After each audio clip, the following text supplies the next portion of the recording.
Confidence is the willingness to try. Confidence begins with action. When you're a confident person, you believe enough in yourself and your capabilities that you're willing to try. Knowing that you may succeed or survive, but you'll still try. All of us are going to feel failure. Confidence isn't the assuredness that it turns out, it's the willingness to try. The truth is, in 5 seconds, you can change anything. All those people that we admire most, that's what they're doing. And that changes everything. So extroverts, introverts. A lot of us really, I know I did this, I was all wrong about what confidence meant.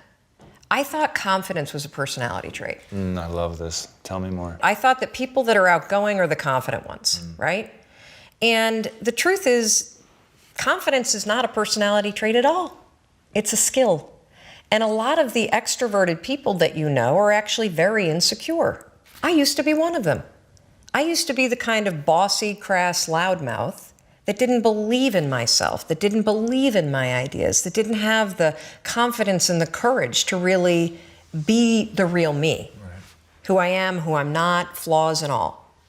There are a tremendous number of introverted people that feel uncomfortable putting the attention on themselves, but they're very, very confident in their ideas. They definitely believe in themselves. And so when you start to separate confidence not as a matter of personality, but as a skill that you can acquire, because confidence is the ability to move, in my opinion, from thought to action. Because when you're a confident person, you believe enough in yourself and your capabilities that you're willing to try, that you're willing to share. To me, confidence isn't the assuredness that it turns out, it's the willingness to try. So let's talk about the myths and the truths about confidence, okay? Number one, confidence is a personality trait. Total baloney. Total baloney. Lots of extroverted people that are really bossy and annoying, like I used to be, although I might still be a little annoying, but really insecure. Really insecure. There's a lot of introverted folks that feel uncomfortable putting themselves out there, but they really believe in what they're saying. So confidence is not a personality trait. Confidence is fixed. That's not true. You could be the most confident person in the world, and the person that you love leaves you. That's going to rock confidence.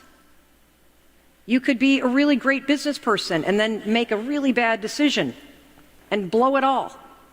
That's going to rock you. Number three, the confidence starts with belief. This is where I go against so many other people. I actually believe that this is not true. I think that thinking positive thoughts will certainly make you feel better in the moment, but it's not going to create change that you want. That you can be a negative, frustrated, depressed, anxiety-ridden son of a gun, and you can still take action. And that taking action is key. You see, here's the truth about confidence. First of all, it's not a skill, it's a trait. And that's good news. It's not a trait. Oh, it's a skill, it's not a trait. See, dyslexia on full display. I was not lying about that. Confidence is a skill, it's not a trait. Confidence is situational.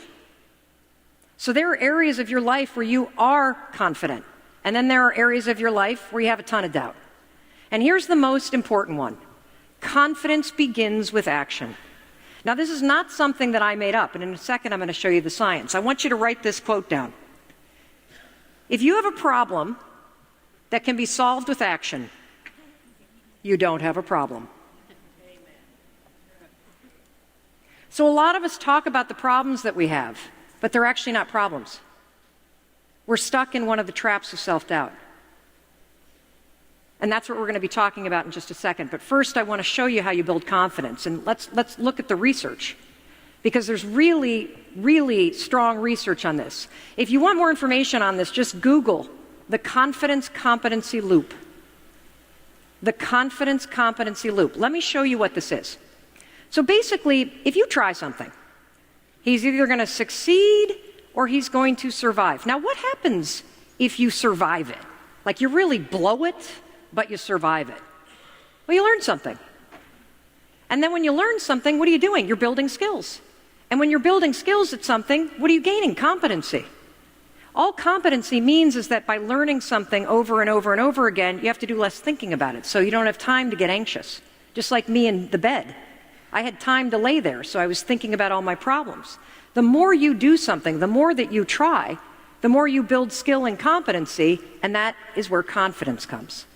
So I want you to walk out of here not only with the 5, 4, 3, 2, 1, catch yourself when you feel yourself shrinking.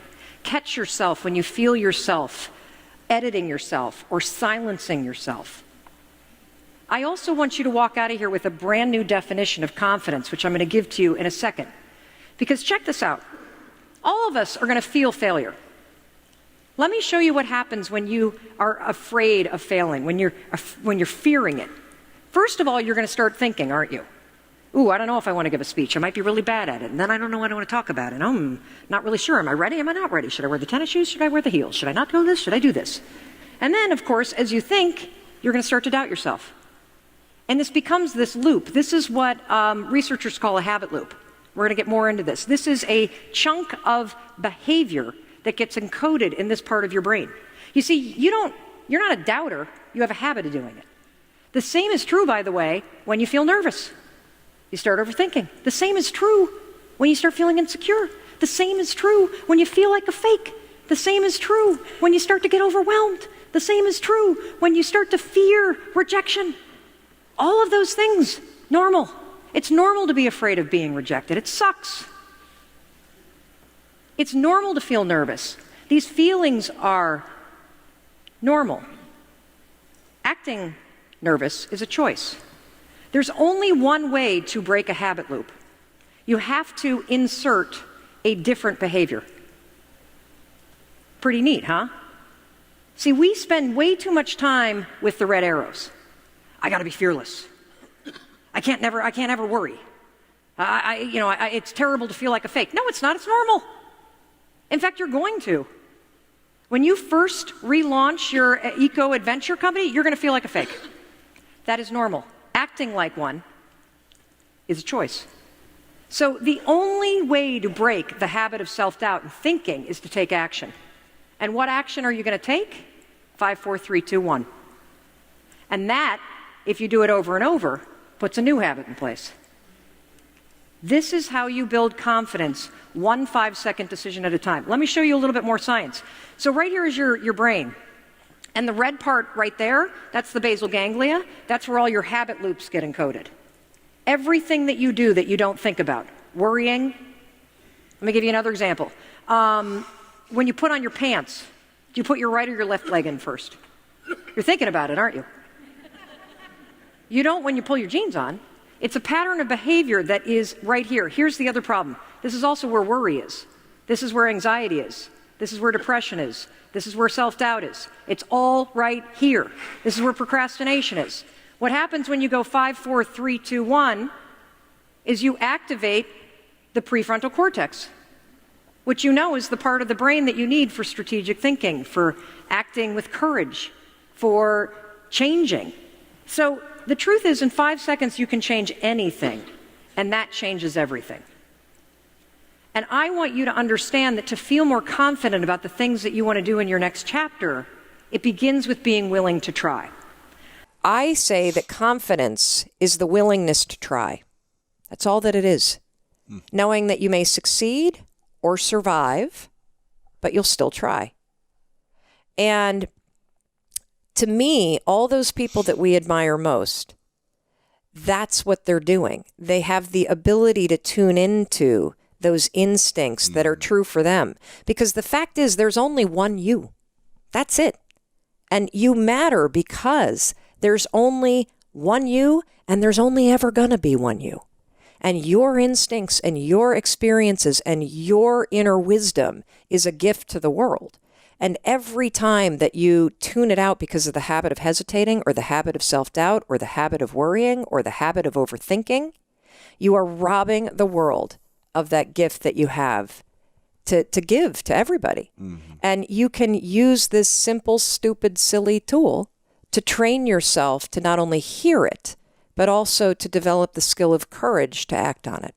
Hey, it's Mel. Thank you so much for being here. If you enjoyed that video, by God, please subscribe, because I don't want you to miss a thing. Thank you so much for being here. We've got so much amazing stuff coming. Thank you so much for sending this stuff to your friends and your family. I love you. We create these videos for you. So make sure you subscribe. Mwah.